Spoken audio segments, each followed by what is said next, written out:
Good evening and welcome to the first football preview show of the Up and Running Pod. It's going to be a quick one, but it's going to be a fun one. We're going to cover all 16 games this week. We have all the picks. We have all the info. It starts tonight at 8:20 in Kansas City with the Baltimore Ravens visiting trying to avenge a loss from last season. I don't think much has changed in the NFL. You still got to run through Kansas City in the AFC to get to the Super Bowl, and they will most likely be there again with an updated receiving core and Travis Kelce probably proposing to Taylor Swift. As we move forward, I'm taking KC tonight. Hopefully no three-peat, but it looks like they are just building to be a better program. They're -3 in the betting world. I wouldn't take that. It's going to be a close game. Could be a 1 or 2 point game. -3 just seems like a lot for me. But Kansas City comes out with the win tonight versus Baltimore. Lamar Jackson starts out 0-1. Tomorrow night, Friday night football. No, it's not your local high school or crappy college team that needs some night money. It is the Pack versus the Eagles in Brazil. We are in South America for some NFL football. And as we said on the show this past week, college football, stay away from travel. This is the NFL's game, and it looks like they're doing right. Scared to death of what the Brazilians are going to do while they're there, being safe, extra security, keeping everybody in there. Eagles pick up Saquon Barkley this year. They pick up Jahan Dotson from the Redskins. The Pack, Jordan Love, look to come back stronger than they did last year, maybe get a couple of playoff wins this year, and hand some business to the rest of the NFC North, which features two teams with brand new quarterbacks and the ever-growing Dan Campbell Detroit Lions. Can they come back again and make the NFC Championship game? We will see. As we move on to Sunday's slate, you got Steel Town traveling to Atlanta to face Kirk Cousins and the Falcons. Falcons are a 3.5-point favorite. The Steelers don't have a quarterback. I think that saying goes, if you have two, you have none. But, hey, anything can happen. You know, Mike Tomlin's the one coach that in 17th season hasn't gone below 500, hasn't had a losing season. So really amazing for him. Let's see what they can do. But Falcons all the way. I got Cousins in this game, and in the game before I had the Eagles. So the home team is getting some love right now. No different as we move on to number 4. You got the Cards traveling all the way from Arizona to Buffalo, and the weather's going to be nice. But how does Allen handle no Stephon Diggs? How does Josh Allen handle his number one receiver gone to another team? Got a new place for him to reside. Josh Allen's just a gamer, going to get it done, whether it's on the ground or through the air. Bills are going to take it to the Cards. The Cards are the Cards. It is what it is. Move on to the Bears and Titans. We got the number 1 overall pick, Caleb Williams, -3.5 against the Titans. The Titans are just a blunder of suckiness. They are horrid. Defense stands up pretty good, but the Bears are going to handle them. Caleb's going to throw it all around, run around the field, just absolutely be crazy. So the home teams have taken it. They are 5-0 right now. And another one. The home teams, I believe, get the whole slate. It is wild this week for the home teams. 8.5 favorites. The Bengals. Burrow's back. Is Jamar Chase going to play? Who knows? But they're playing the Pats. So it doesn't matter if you get the local high school in Cincinnati to come to the field and play. They're going to beat up on the Patriots, who don't know who their quarterback is because the guy starting is not the one who won the job, but the coach wants to put him out there so he can get beat bad to a pulp all season long. Move on to Indianapolis and Texans. Listen, this one's a toss-up. The Texans are favored, but I'm taking the Colts. Richardson's going to be on a full season if he can stay healthy. Stroud versus Richardson. Stroud, who had an amazing season last year. Absolutely amazing. Turn the Texans around.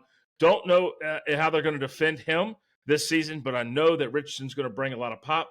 I think that's going to be a great game to watch. Could be a back and forth. But with the Colts having their quarterback back, let's see what they can do and get the job done against the Texans, who are favored, one of the few favored teams on the road.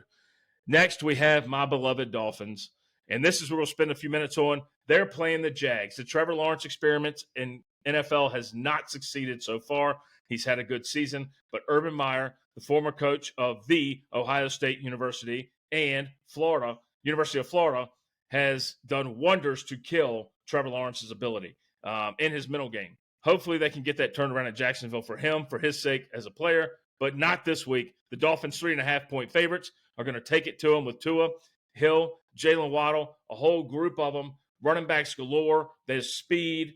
as long as the offensive line can stay healthy and the defense can shore up in some spots, the Dolphins are going to be looking good. We didn't add enough pieces on the defense, I think, to take care of business. Lost pieces on the defense to teams that we're going to end up playing. Complete poop show in Miami as far as how they run a team. But they look great on the offensive side of the ball, and that is what they care about.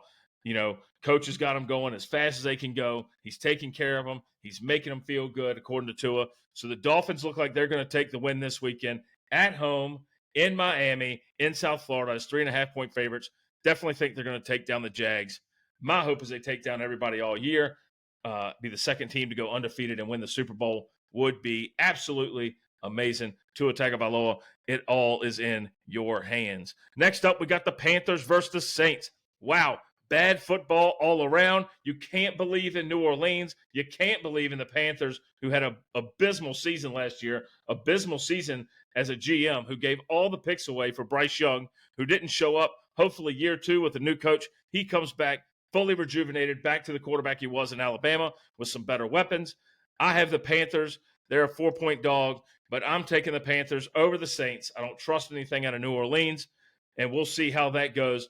You go from a bad game to an absolutely ugly game, the Minnesota Vikings versus the New York Giants. The Giants added some pieces on the outside, hopefully to bolster that offense, get that moving up a little bit. The Vikings are just terrible. Justin Jefferson's offensive prowess will be there, no matter who's throwing to him, is what he said. Kirk Cousins is gone. Sam Darnold is in. We will see what happens. But I can tell you now, if it's me, I am taking the Giants. It's going to be a surprise up in MetLife.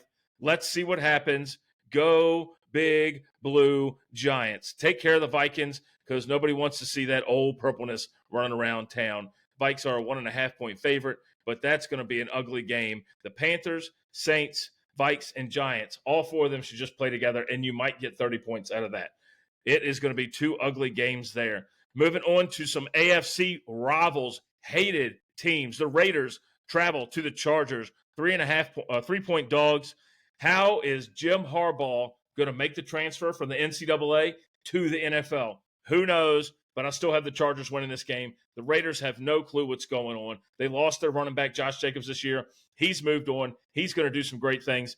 But the Raiders and the Chargers, big-time matchups this week for some of the division rivals. And I really think the Chargers are going to be better. Herbert's going to be better under Harbaugh. Harbaugh has won everywhere he goes. Who knows how long he's going to win everywhere he goes, as long as the problems keep following him. He will never go back to college because he has a show band going on. So Chargers got them, not taking the points there, although they could possibly blow them out with all the throwing they're going to be doing. Next is a conference versus conference West opponent, and the Broncos traveling to Seattle to play the Seahawks as 6-point dogs. Lots of questions around the Broncos. Can they repair their team after losing Russell Wilson via trade because he was horrible? Sean Payton's got a lot of work to do with Bo Nix, but Bo Nix is one of those guys who just gets it done. He's a gamer. He's somebody that'll be out there doing it long term, I believe. We will see what happens in Seattle. You got to deal with the 12th man out there. I know that they're struggling too. Geno Smith isn't necessarily healthy going through the preseason, so we will see. Sean Payton loves a good quarterback, and Bo Nix, let's see what he can do. Won the starting job this year. Next up, we got 2 friends going at it. The Kyle Tallman Cowgirls versus the Matt Brueggemann Brownies in the Toilet. The Browns are 2.5-point favorite over Dak and CD Lamb. Yeah, wow. The Cowgirls travel to the Brownies. They're going to take them down. I've got the Cowgirls winning week 1 against the Browns. The Browns have Deshaun. I didn't mean to touch you, Watson. And it is absolutely ridiculous for them to be a favorite. Even though they're at home, the Cowgirls should win this by 7, do a reverse spread, and take the Cowgirls by 3.5 or more. Next up, the Commanders versus the Bucks. The Commanders are traveling down to Tampa Bay. They're the 3.5-point dog. Lots of storylines here. Can Mayfield have another great season like he did last year? Show the Bucks what he's all about. Get to an 11, 12-win season. We will see. The Bucks have a lot of talent on the offensive side of the ball. The Commanders have no secondary whatsoever. Their defensive line has been sour the last couple of years. With a couple of Alabama boys shoring up the middle, the outside has been awful. Sacks have not come as often as needed. The Commanders have shored up their linebacking core, but at the end of the day, we have a new starting quarterback for the Washington Commanders in Jaden Daniels. Everybody wants to believe in him. He hasn't had very much negative press, especially around here. There's a lot of excitement. He has a few weapons, but Terry McLaurin is like his only receiver. Austin Eckler is washed up and old. Eckler won't do that well. Brian Robinson is coming on strong. It looks like he's going to be the main featured back. We will see what happens, but absolutely, I took the Commanders. Definitely think they can go down there. The excitement, you don't know how to guard Jaden Daniels. It's no different than Kaepernick or RG3. You don't know how to do anything with him yet, which is why I also gave Richardson the advantage against the Texans. You haven't seen him enough. You don't know what these guys can do. Jaden Daniels could go out there and absolutely terrorize the Bucs with his legs and his arm. We will just have to see. You have a whole new coaching crew there. Dan Quinn, he brought in Cliff Kingsbury, who knows how to run an offense because he has no personality to be a head coach anymore. But he can run an offense. Let's see what he cooks up for Jaden Daniels on Sunday. That is a 4 o'clock kick for them. 3.5-point dogs. I think they're going to pull it out straight up. Go Commandos. Next, you have the Rams versus Lions. This is a very, very different matchup. The Lions are favored by 4.5. You got Dan Campbell, who knows how to lead a team. He knows how to win. He knows what he's doing, except sometimes he has like mental breakdowns that just, how did you get to be a coach, bro? Well, Stafford is old. So I'm telling you, this is his year. So is he going to show out? Is he going to give it all he has? What does McVay have in LA right now for the Rams? What are they bringing to the table when they travel to Detroit, playing inside a dome against Jared Goff? I mean, this is like storyline upon storyline. It's like a telenovela. It's a soap opera. Let's see what happens. I have the Lions. I would take the points. I'd give them all they can in the Rams City. I think the Lions are going to show up. Stafford's just old, and that's going to be it. And now to Monday Night Football. Aaron Rodgers is looking to play 5 snaps for the first time in 2 seasons Monday night against the reigning NFC champion, San Francisco, Mason Hare's favorite team, 49ers. They are favored by 4.5 points versus the Jets. The Jets got to make the cross-country trip. Aaron Rodgers is probably taking some special vessel. He might even be going underground, part of his new healing, holistical feeling, whatever it might be. But the story is Aaron Rodgers. Can he get through a complete series with a first down this season? Will the Achilles hold up? Will the Jets be as good as they think they are? Because at the end of the day, they do have one of the best defenses. They do have some of the best offensive people on the offensive side of the ball. But you still have a quarterback who's 1,000 years old, who is annoying, who is a flip-flopper among flip-floppers, who spent nights in the desert all alone in a cave, who goes on these trips to foreign countries, gets bathed in mud for weeks at a time.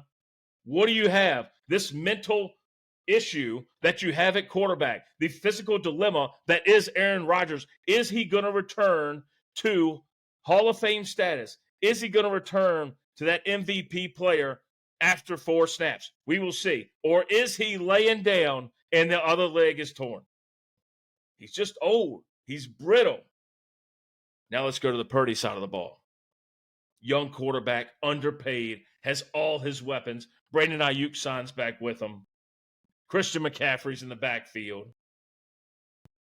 George Kittle's playing tight end. What else do you need? What else do you need? He's got all the weapons. He's young. He's smart with the football. Doesn't make turnovers. And he's probably playing a top 3 defense this week. But you have to cover 5 guys with 2 people, and you can't do that. They are that good. Let me tell you something. The 49ers will be back in the NFC Championship game. Whether or not they win it, that's crazy. Nobody knows. But I can tell you right now that there's a good chance they take it and they win the Super Bowl this year. Now, most likely will be against Kansas City because they're going to get that first round bye.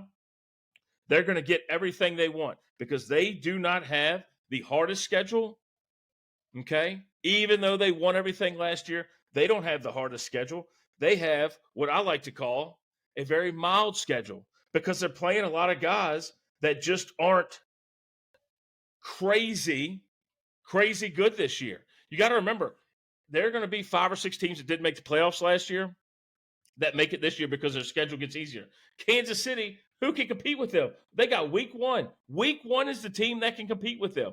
Outside of that, I don't know.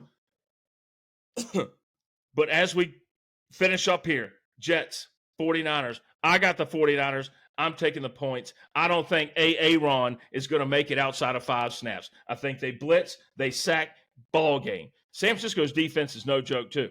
So if the Jets don't show up on offense, if Aaron Rodgers missing half of minicamp deters the offense from wanting to play with him, it's going to be a problem. There's no team more I hate than the Jets. As a Dolphins fan, you can hate the Patriots. We don't really hate them. You can hate the Bills. We kind of hate them. But everybody in the AFC East absolutely hates the Jets, Jets.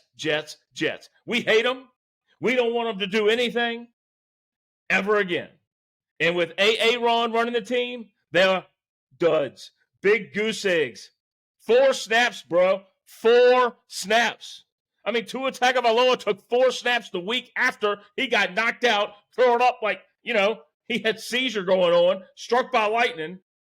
You couldn't take 4 snaps to a new team, leaving Green Bay, who you complained about for years, and you have some of the best offensive weapons you'll ever have? Get out of here. Jets, don't break 500 this season. 49ers to the NFC Championship game. Folks, the NFL season is back, and I can't be more excited than I am right now. Miami's going to take it to the Jags. I can't wait. Tonight, 8:20 on NBC, on Peacock, you got the Kansas City Chiefs hosting the Baltimore Ravens, and Kansas City's going to pull it out. But there will be no three-peat this year. No three-peat at all. It's been a great Thursday afternoon. I hope you enjoy this. We will see you next week, for the Up and Running Pod. Catch me on the Up and Running Pod at Bama Turk on X 46, at Bama Turk 46 on X, at Up and Running Pod. Let's go. Have a good night. Go Fins, and roll Tide, roll.